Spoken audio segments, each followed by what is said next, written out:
Hey, Dave here from Pewcentric, the marketplace where firearms enthusiasts just like you discover unique gear, services, and training. Basically, everything about the guns. Pewcentric Spotlight is our ongoing series of deep dives into listings that are available right now in the Pewcentric marketplace, and today we're taking a closer look at Black Mammoth holsters. Holsters may very well be the most competitive market in the gun landscape, just given the number of sellers, and unsurprisingly, there's a wide degree of quality. It is not hard to make a crappy holster. Very few can do it at high quality and at scale. And of course, the kind of holster you need depends a lot on your use case. Inside the waistband, concealed carry is very different than open carry for law enforcement. And when it comes to practical and competitive shooting, draw speed is one of your top priorities. And when it comes to competitive shooting, maybe apart from open division, the two big names in the industry are Red Hill Tactical and GX Product. When it comes to GX holsters, they have an outstanding reputation. I've never been able to buy one. I've only seen them for the precise reason of the message that you see on their website right here. They are either always not taking new orders or they're perpetually backed up for months. They are known for that lever and clamp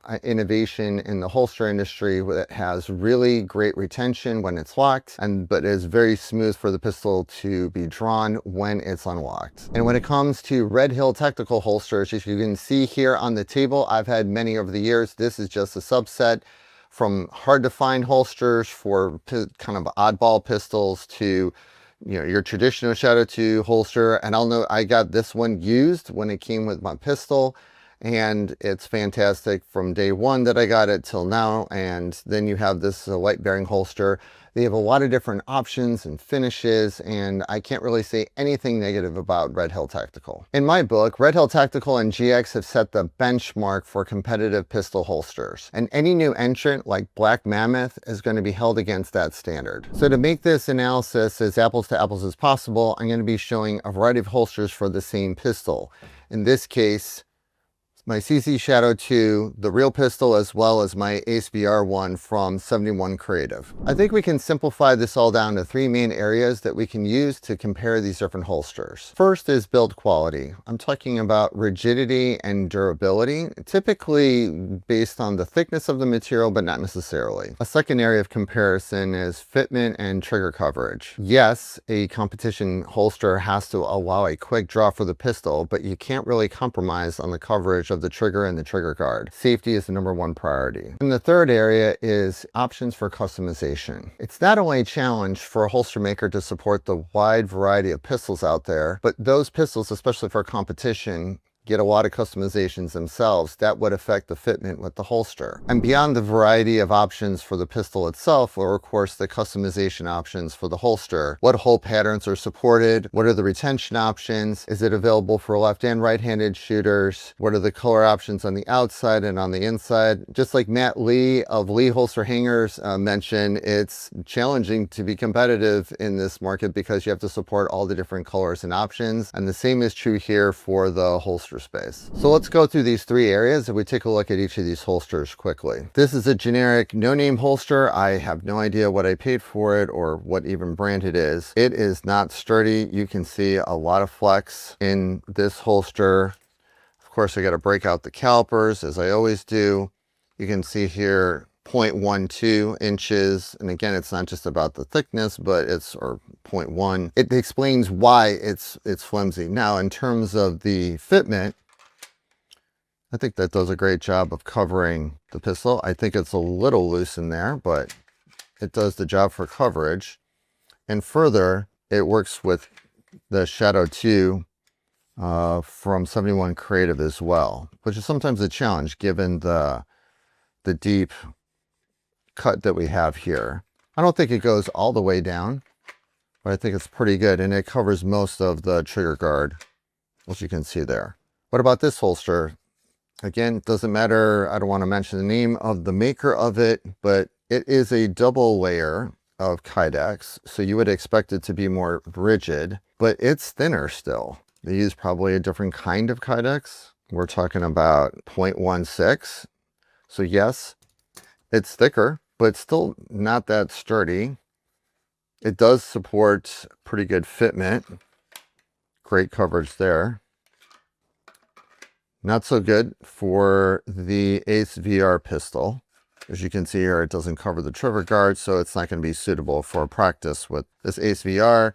In terms of the coverage, in terms of customization options, this one actually fits the nitro fin, so it has a lot of different choices for the outside and the inside color and knobs. So I think they do a good job in terms of supporting the different options. This is like one of the few that supported the nitro fin until Red Hill Tactical added support for that recently. Speaking of Red Hill, this quality is substantial. Now, if you look at the thickness on this, now we're talking about 0.17, 0.18. It's substantially thicker than this other holster. It's pretty hard to see. But the more important thing is that's why it's more rigid. Again, I've used this tens of thousands of times. It's got that little bit of a hold there at the end, but it doesn't really impede the speed of the draw. Very high quality fit. Excellent coverage of the trigger area. Let's see how it does with the Ace VR pistol. Not so great. You can see that it's poking out here a little bit, but it's not terrible. But that means it's not really retained in there. It's just kind of just sitting on the holster. Customization options. Red Hill does an amazing job. They support practically anything you can think of in terms of the hole patterns and the knobs, except for the lever. They don't offer that, and that's to me a big negative, but great quality. Now, in terms of the Black Mammoth, this one is very sturdy, as equally sturdy as the Red Hill Tactical one, because they're probably using the same materials, same exact thickness at 0.16, 0.17. Fantastic rigidity here. In terms of the fit, I mean, that's perfect. And of course, one of the options that this has that none of the others do, that GX was really the innovator for, but now available through Black Mammoth, is this clamp or lever or whatever you want to call it. But there's no way I can pull this pistol out when it's locked in, but when it's unlocked, it slides out with effortless ease. I love that. Does it work with the Ace VR pistol? It sure does. In fact, it's not even touching the bottom of this area, which means it's fully seated in. Of all the holsters I have on the table, this is the only one that I can use with both my Ace VR pistol from 71 Creative and my Carry Optics CZ Shadow 2. So it's the only holster that has that. It's the only holster that has this lever option on it. And again, he supports all the other customization options. Again, same hole pattern support as Red Hill. You can see they're both sporting the tick mount and colors on the inside, the outside, weapon mounted lights options, suppressor side hot options that you'll see in a second. So basically that's how these all compare for the Shadow 2. Okay, well, it's one thing to see how these different holster makers support the very popular CZ Shadow 2 pistol, but how do they stack up when we're going to support a very different kind of pistol? So here I'm sporting my PX4 Storm, which is a very oddball, not that very popular pistol. We have a weapon mounted light from Streamlight. We have suppressor sight heights. We have a red dot. This is a challenging pistol to make a holster for a number of reasons, not least of which is the challenge of accommodating the sights and the light and still providing good retention so it doesn't just pop out of your holster, while at the same time projecting the trigger and at the same time still being good for competition. But that's a lot of things you need to balance when you make a holster for a pistol like this. So let's run through the three areas again. So starting with this one on the left, I don't even remember who makes this one. I mean, I think you can already see how flimsy it is. We're talking about, again, it's not even 0.1. It's even somehow thinner than the other one I had for the Shadow 2, and it's obvious just from the feel of it. So I wouldn't call it rigid at all. And when I've actually mounted this on a belt, the actual holster will flex. And it's actually hard to do a draw because the whole holster is kind of not that rigid in this area here. I think it's got great trigger coverage, and I think it's safe, and you know, it fits well. I wouldn't say that it's the easiest to draw though. It's got a lot of bite that I gotta overcome to pull the pistol out. terms of customization options, none. If you could have any color as long as it's black, and that's about it. And I mean, it's not great, and I don't use this holster anymore. Okay, so let's take a quick look at the Red Hill Tactical holster. Again, exceptionally durable and rigid. It's probably the same measurement as before. 0.17, 0.18 on the thickness because it's got that double layer of Kydex. Exceptionally durable. Goes in nicely, has good retention, but still easy to draw. Now, in terms of trigger coverage, it's exceptionally hard to get this right with a gun with a weapon-mounted light. I'm not sure I love the choices being made here. I mean, there is a lot of coverage missing from the trigger guard here. And even when I hold it on the side, though I may not be able to see, I still see it poking out a little bit here. Is it safe? Yeah, I still think it's very unlikely someone can go in there and manipulate the trigger, but this definitely is maybe the one that exposes the most of the trigger guard and the trigger itself. I'll also note that this seems exceptionally wide. The bottom of the pistol is here, and then we have this, I don't know what to call this, flap or wing that comes out to here that just seems unnecessarily large. And the problem with that is the way that I currently, index my draw as I have my finger like this, and then I drag it up the side of the holster to then draw the pistol. So it feels like it's taking a longer journey this way. So that's interesting. In terms of the customization options, I mean, Red Hill, as I said before, supports anything you can think of. They will support from both the gun variations and what you have on the pistol all the way to what you can customize here. And again, I got the tech mount lock for the Red Hill. And last but not least, let's take a look at the Black Mammoth holster. As you'll note, I intentionally got them both in the blue hex pattern just to make it as apples to apples as possible. Rigidity, I mean,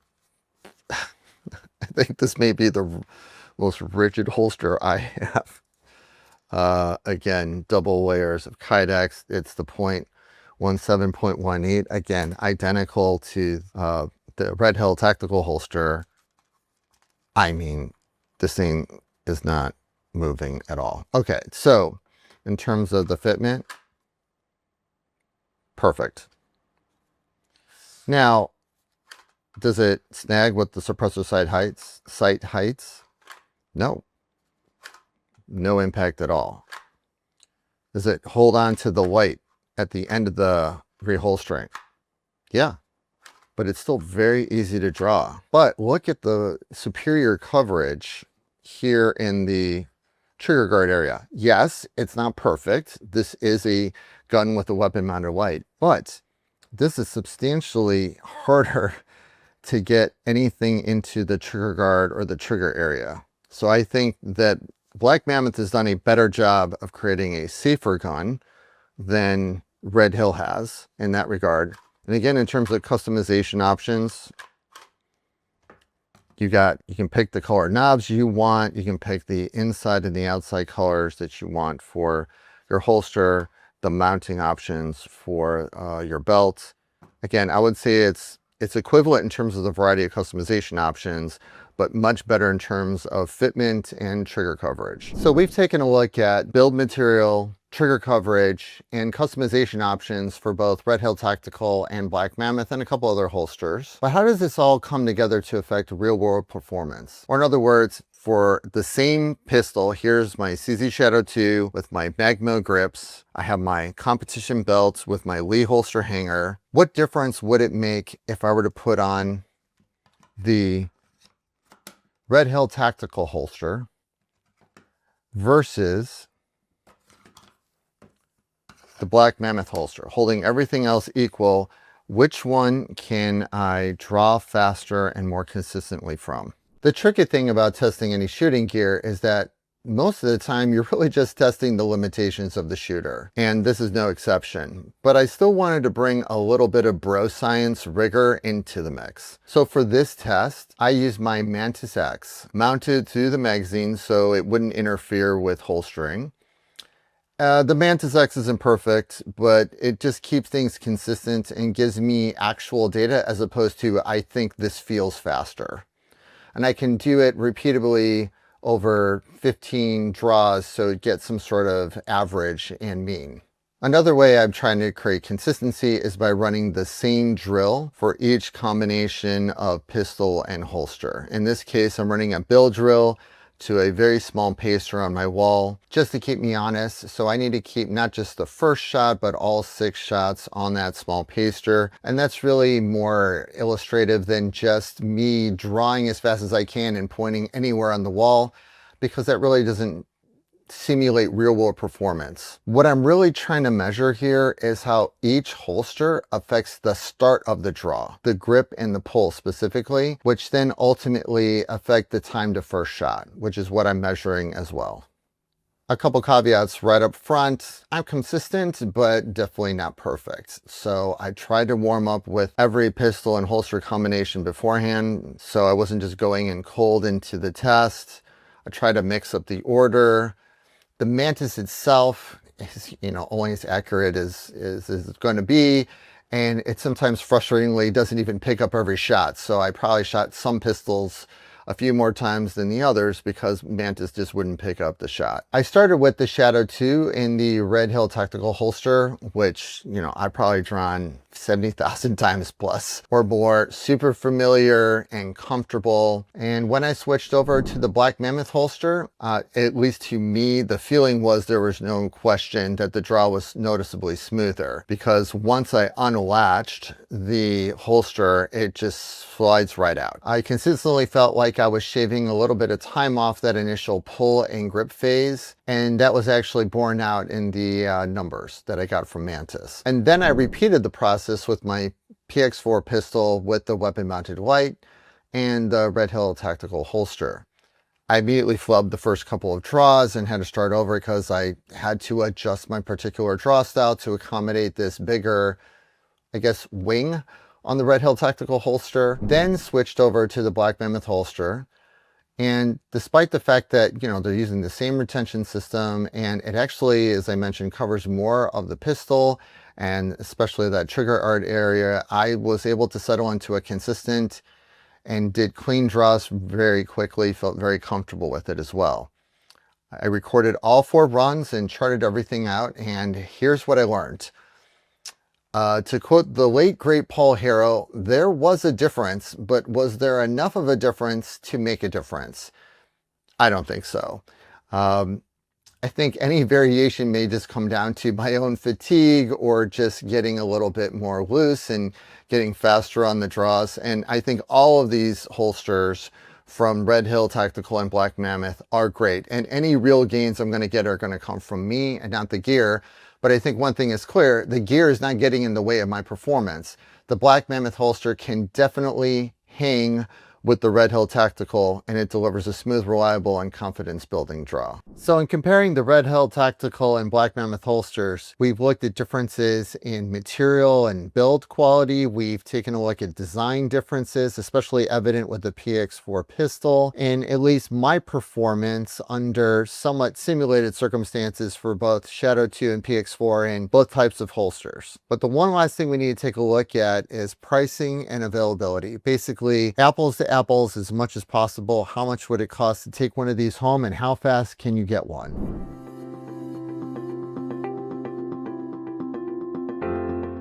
Again, no fancy options, no lights, no fancy materials. I am adding the black knobs. Literally no one would ever order a competition pistol, or should order one, with just a Phillips head screw for retention. You're going to order a knob with it. I'm kind of shocked it just doesn't come with one, but basically I got the cheapest one I could. So basically it's the $81.99 plus the $9. And when I added to the cart and priced it out for shipping, it was $9.44 of shipping for a total of $100.43. So now just heading over to Pewcentric.com/Black Mammoth. We can see Black Mammoth holster shop here on the Pewcentric marketplace, and of course select competition holster. And now I'm sharing with you, I've already configured one. So it's for the Shadow 2, Basic configuration, basic colors, just cutting the holes, no, mounting equipment. It is $75. You add $10 for shipping, that's $85 total. So out the door, we're looking at $100.43 for Red Hill Tactical as compared to $85. That's a $15 difference. That's a 15% difference in price. But that's not even the full story because one, when you go back to the Red Hill Tactical site, we selected 30-day standard. In my experience, it tends to be 30, often 40, 45 days. Not really gotten one in less than a month. And when you look at Black Mammoth, he's talking about 2 to 3 weeks, and they are custom made for each customer. All of the ones I've gotten have come in less than 2 weeks. So how do we bring this all together to come up with a conclusion about Black Mammoth holsters? We looked at build quality, fitment, and customization options for the holsters. We put them through performance testing, if you will, with 2 different pistols. We looked at price and availability. And what's the conclusion? Basically, Black Mammoth holsters are as good or better than a Red Hill Tactical holster at 15% less cost and twice the speed of delivery. I think that's the main takeaway. And in addition, if you have a weapon-mounted light, it costs less money to add support for that compared to Red Hill Tactical, and Black Mammoth doesn't even charge for gas pedal support and is rocking this amazing lever, which is not even available as an option on Red Hill Tactical. I think that Black Mammoth is an amazing new option for competitive shooters. So when it comes to my own upcoming season for USPSA competition, I'm going to be using Black Mammoth holsters for both my CZ Shadow 2 and my PX4 Storm. So if you're interested in checking out the competition holster selection at Black Mammoth, head on over to pewcentric.com/Black Mammoth.